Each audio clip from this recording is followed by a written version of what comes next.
This story is titled, My Parents Threatened to Cut Me Off If I Didn't Pay My Sister's Debt. I called their bluff and went no contact. Hey everyone, before we jump into today's video, I need your help. We've noticed the channel is losing some traction, and subscribing is one of the best ways you can support us. It's quick, free, and it helps us keep bringing you awesome content. Your support means the world. Let's keep this channel growing together. Thanks so much. Now let's start the video. Hey everyone, been hanging around here for a while, but I've never really shared anything before.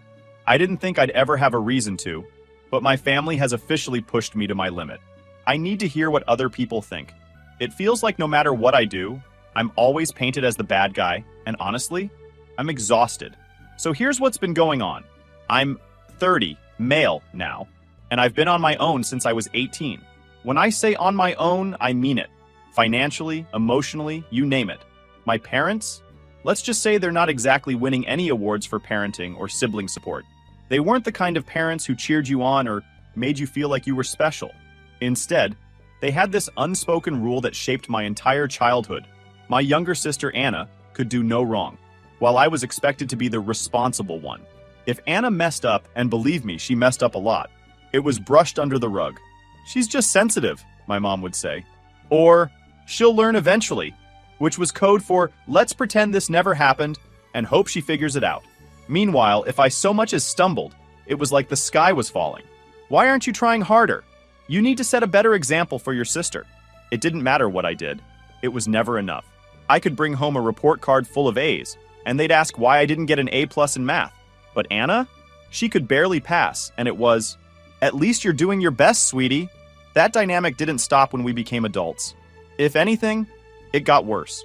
Anna stayed under my parents' roof until she was in her mid-20s, bouncing from one failed job to the next and always finding some excuse for why it wasn't her fault. Meanwhile, I was out here working 2 part-time jobs to pay my way through college, figuring out how to manage rent and bills on my own. Not once did they offer to help me. Not that I expected them to, but it stung watching them bend over backward for Anna while I was left to fend for myself. Anyway, fast forward to 6 months ago. My mom called me.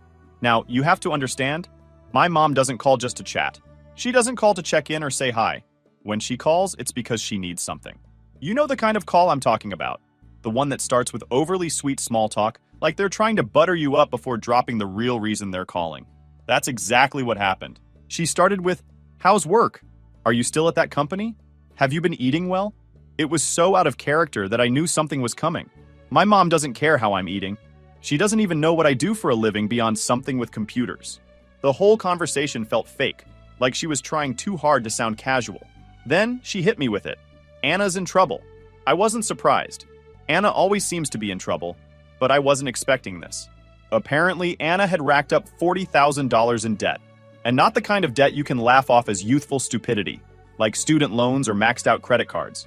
No, she had borrowed from some seriously shady people, and now they were getting serious about wanting their money back. My mom's voice cracked like she was about to cry, which I'm sure she thought would make me cave. She didn't waste any time piling on the guilt. You've done so well for yourself. You've always been the strong one.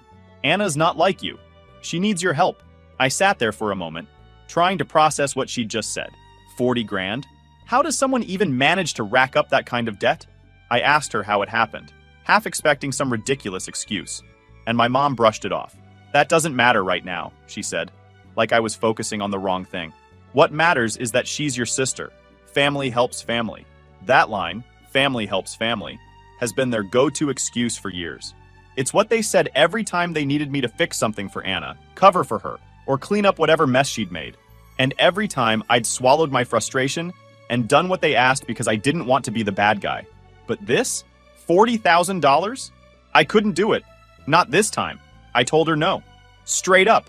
I said, I'm sorry, but I can't bail Anna out of a mess she created. And just like that, the tone of the conversation shifted. My mom went from pitiful to pissed in about 2 seconds flat. You're being selfish, she started to yell. You're abandoning your family when they need you most. She even threw in, do you want her blood on your hands? As if Anna's poor life choices were somehow my responsibility. At that point, I hung up. I couldn't listen to it anymore. My hands were shaking, and my chest felt tight, but I knew I'd made the right decision. I've worked too hard to let someone else's bad choices drag me down. Still, the guilt started creeping in almost immediately. My family has a way of twisting things to make me feel like the bad guy, and this time was no different. Even though I said no, I can't shake the feeling that maybe I made the wrong call. Standing up to my family felt like the right thing in the moment, but now I'm stuck wondering if I've just made everything worse. What if they're right? What if I'm being selfish? And honestly, I still don't know what's coming next. That call was just the start, and what happened afterward caught me completely off guard. I have a feeling this isn't over, but I'll fill you all in as things unfold. I'll post an update soon. Update 1. Hey guys, so I thought things might cool down for a bit. Maybe she'd stew for a while and then let it go. Turns out I was way off. The drama ramped up hard, and honestly, I wasn't ready for it. It's been a total mess, and I'm still trying to figure out how to deal with it. Let me break it down. So, after I hung up on my mom, things went from bad to worse. I knew she wouldn't let it go, but I wasn't prepared for the sheer level of guilt tripping and harassment that followed. My phone was blowing up constantly. First, it was my mom with texts like, "We raised you better than this," and "You'll regret turning your back on your family." Then my dad jumped in with his 2 cents, even though he's usually the silent type. His messages were short and to the point, like, "You're better than this," or "Do the right thing." But Anna? Oh, Anna went all out. She sent me this long, whiny text about how her life was falling apart and how she didn't deserve to be abandoned. She threw in stuff like, "I've always looked up to you, and now you're just leaving me to suffer?" And, "You're rich. It's not like $40,000 would even make a dent for you." That made me laugh, Rich. Let me tell you, just because I'm not living paycheck to paycheck doesn't mean I'm swimming in cash. The entitlement in her tone was unbelievable. I didn't reply to any of them. I thought maybe if I ignored it, they'd realize I wasn't going to budge and just let it go. A couple of days later, I got a call from my aunt. She's one of the few family members I actually get along with. So I picked up. She sounded awkward, like she didn't want to be making the call, but felt like she had to. She said my mom had been telling everyone in the family that I was refusing to help Anna and that I was letting her sink. According to my mom, Anna's life was in danger, and I was just standing by watching it happen. My aunt didn't believe all of it, but she wanted to hear my side. I explained the whole situation, including the part where Anna got herself into this mess and expected me to magically fix it. My aunt was shocked but supportive. She told me I wasn't wrong to say no, and that Anna needed to face the consequences of her actions. Hearing that helped a little, but the damage was already done. My mom had spread the story far and wide, twisting it to make me look like the villain. I started getting texts from cousins, uncles, and even a couple of old family friends. Most of them were vague, like, "You should really think about what family means," or "You'll regret this one day." Some were outright nasty. One of my cousins called me selfish and said I was acting like I was too good for the family. I ignored them all, but the constant barrage was exhausting. And then things escalated. One afternoon, I got a call from my bank. At first, I thought it was a scam because who actually gets calls from their bank? But the guy on the line explained that someone had tried to access my accounts using fake identification. They flagged it as suspicious because the documents didn't match up. And thankfully, nothing was taken. I immediately knew who was behind it. Anna. It had to be her. She was desperate. And if she was willing to drag the entire family into this, why wouldn't she try to steal from me? I asked the bank for more details, but they couldn't tell me much other than that they'd locked my accounts temporarily as a precaution. I thanked them and hung up, but I was furious. This wasn't just guilt-tripping or emotional manipulation anymore. This was criminal. I need answers, so I am thinking of confronting Anna directly. What would you guys do if you were in my place? Thanks for sticking around. I'll keep you updated. Update 2. Hey again. Y'all been waiting for the confrontation news. Sorry for being late. Hear how it went. After I decided to confront Anna, I was still fuming when I pulled up to her apartment later that evening. I hadn't told her I was coming, and honestly, I wasn't even sure what I was going to say. All I knew was that I needed to look her in the eye and hear her admit what she'd done. Maybe a part of me hoped she'd deny it. Give me some reason to believe my sister wasn't the type of person who'd stoop this low. When she opened the door, she looked surprised to see me, but not in a "what are you doing here" kind of way. It was more like she'd been expecting me to show up eventually. She was wearing sweats, and her hair was a mess, like she'd just rolled out of bed. Not that I cared about her appearance, but it added to the whole vibe of, I don't have my life together. "What are you doing here?" she asked, leaning against the doorframe like this was some casual visit. I didn't even bother easing into it. "Did you try to steal from me?" I asked, holding up my phone with the bank alert still on the screen. My voice was probably louder than it needed to be, but I couldn't help it. I was pissed. Her face froze for a second, and I thought, maybe she'll lie. Maybe she'll try to deny it. But no. Instead, she rolled her eyes like I was overreacting and said, "Oh, come on. You weren't going to help me, so what choice did I have?" What? Choice? The did she have? I stared at her, dumbfounded. Do you even hear yourself? You tried to steal from me because I wouldn't bail you out of your own mess. That's not just wrong, Anna. That's illegal. She shrugged. Actually shrugged. Like we were talking about borrowing a sweater or something. Mom and Dad said you'd come around eventually, she said, crossing her arms. They told me to push you harder, that you'd cave if I made it serious enough. I couldn't believe what I was hearing. You've got to be kidding me, I said. They encouraged you to do this? To commit fraud? Do you even realize how insane that sounds? They didn't tell me to commit fraud, she said. They just said you wouldn't let me sink if you thought I was really in trouble. And guess what? I am in trouble. I don't have anyone else to turn to. I was so angry, I could barely think straight. You don't have anyone else to turn to because you've burned every bridge you've ever had, I shouted. This isn't just about the money, Anna. It's about the fact that you've never taken responsibility for anything in your life. And now you're dragging me into your mess because you're too selfish to deal with the consequences of your own actions. She didn't even flinch. You're being dramatic, waving me off. It's not like I actually got anything from you. The bank stopped it, didn't they? So what's the big deal? The big deal, I said, is that you tried. The big deal is that you thought you had the right to steal from me just because you're too lazy to clean up your own mess. And the even bigger deal is that Mom and Dad think this is okay. That finally seemed to get under her skin. Her face twisted into this mix of anger and embarrassment, but instead of apologizing, she doubled down. You think you're so much better than me, don't you? She spat. Just because you've got your fancy job and your stupid house, you think you can sit there and judge me? Well, guess what, big brother? You wouldn't be where you are without Mom and Dad. They sacrificed everything for us, and this is how you repay them? I laughed, but it wasn't a happy laugh. It was the kind of laugh that comes out when you're so frustrated you don't know what else to do. Mom and Dad didn't sacrifice anything for me, I said. I paid rent at 18. I put myself through college. Every sacrifice they made was for you, Anna. They handed you everything on a silver platter while I was left to figure things out on my own. So don't even try to pull the family loyalty card with me. She didn't have a response to that. Or maybe she did, but she didn't say it out loud. Instead, she just stood there, glaring at me like I was the bad guy in all of this. I couldn't take it anymore. You know what? I said, stepping back toward the door. I'm done. I'm done with you. I'm done with Mom and Dad. And I'm done with this entire toxic family dynamic. You want to ruin your shitty life? Fine. But you're not taking me down with you. I left before she could say anything else. On the drive home, my hands were gripping the steering wheel so hard that my knuckles were white. I was angry, sure. But more than that, I was hurt. Not just by Anna, but by my parents too. How could they think this was okay? How could they justify encouraging her to pull something like this?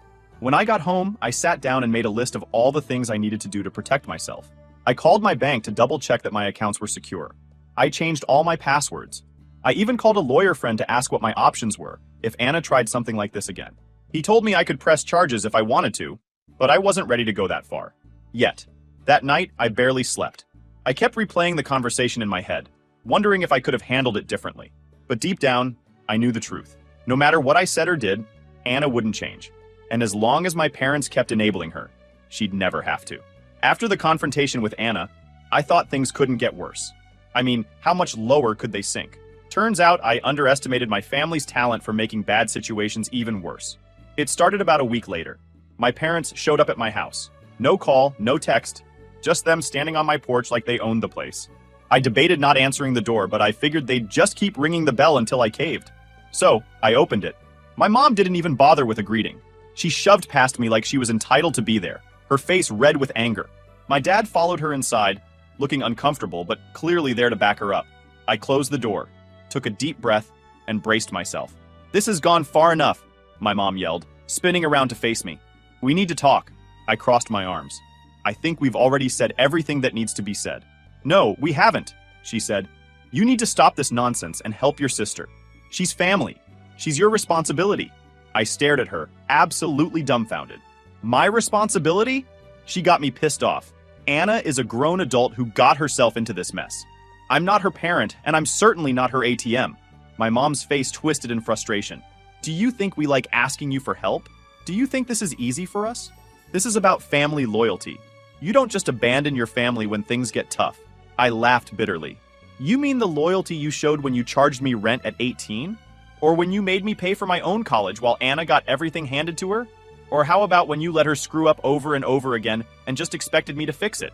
Yeah, no thanks. My dad finally spoke up, his voice low and serious. Do you think we've had an easy life, raising 2 kids and trying to give you both the best we could?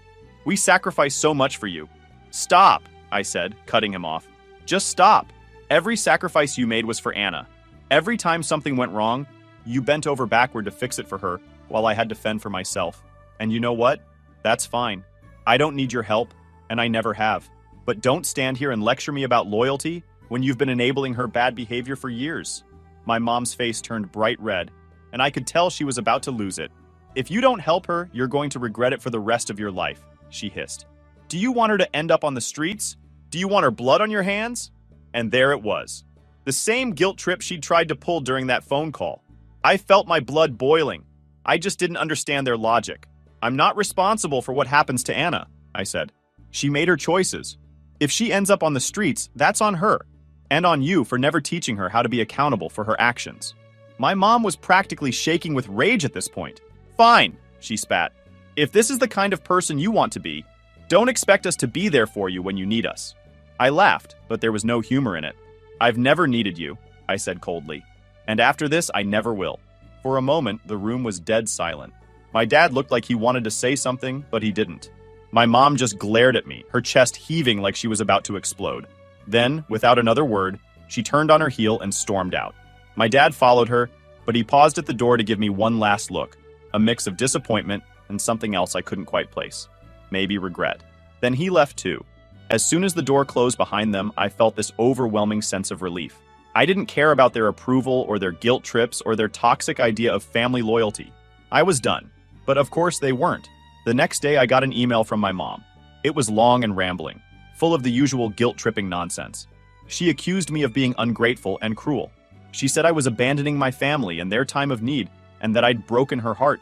She even hinted that she and my dad might cut me out of their will, like that was supposed to scare me into submission. I didn't respond. What was the point? Then Anna started up again.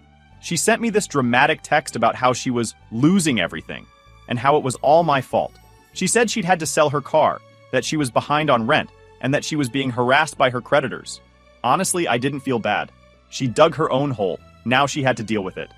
A few days later, I got a letter in the mail, not from my family, but from a lawyer. My parents were threatening to sue me.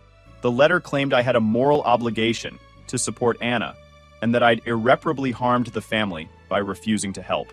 It was laughable, really. I forwarded the letter to my own lawyer, who assured me it was complete garbage.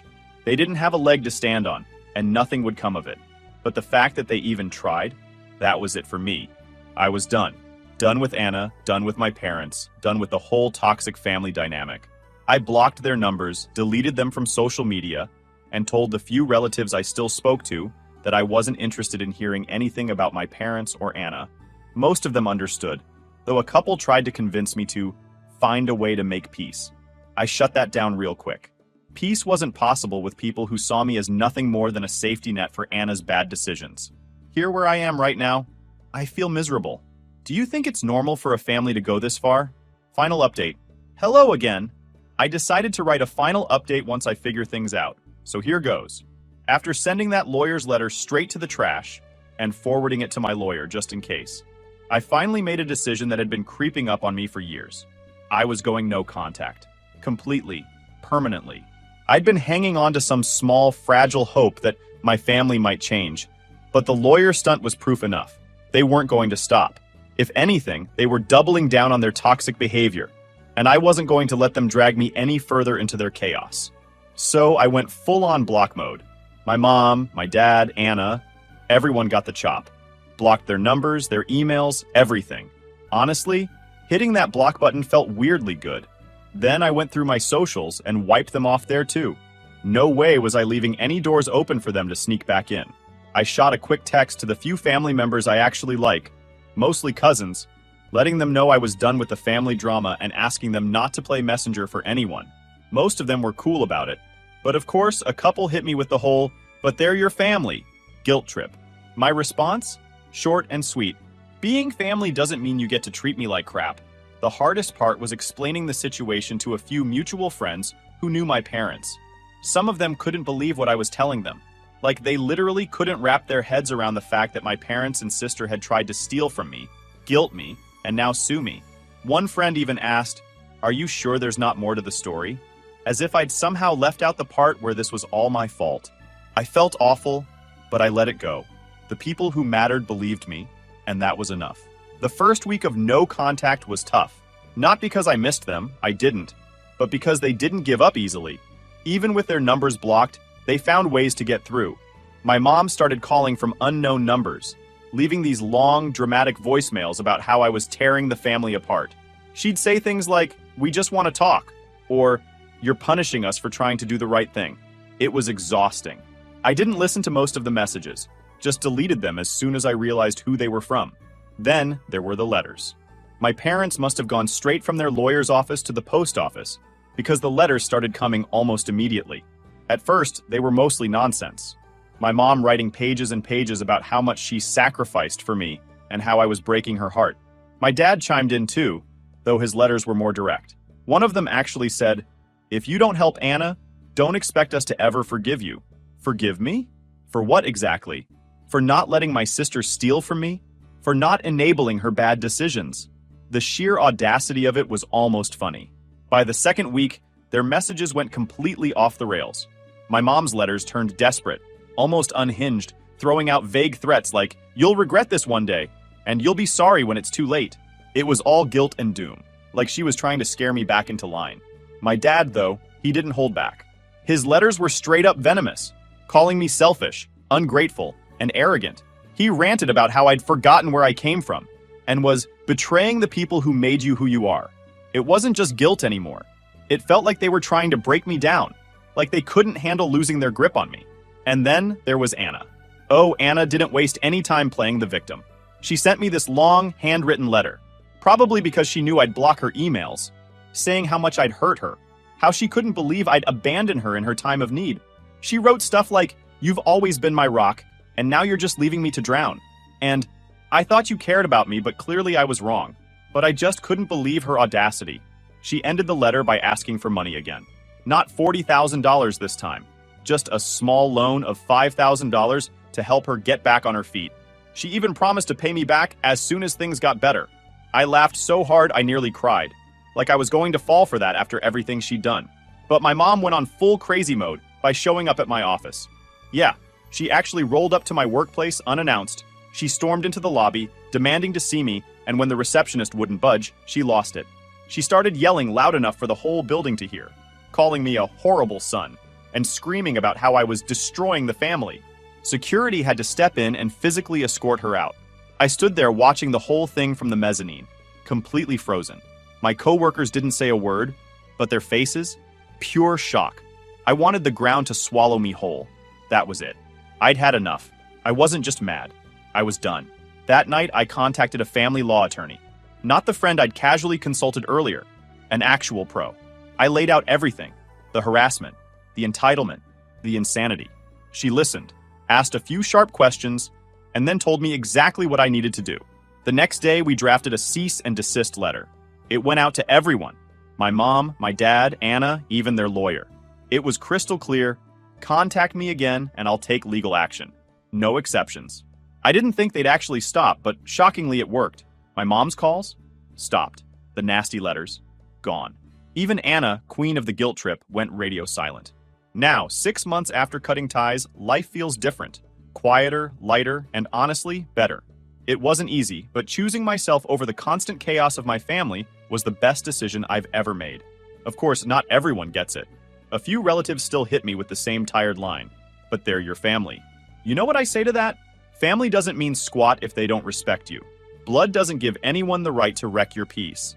You don't owe anyone, your time, money, or sanity just because you share DNA.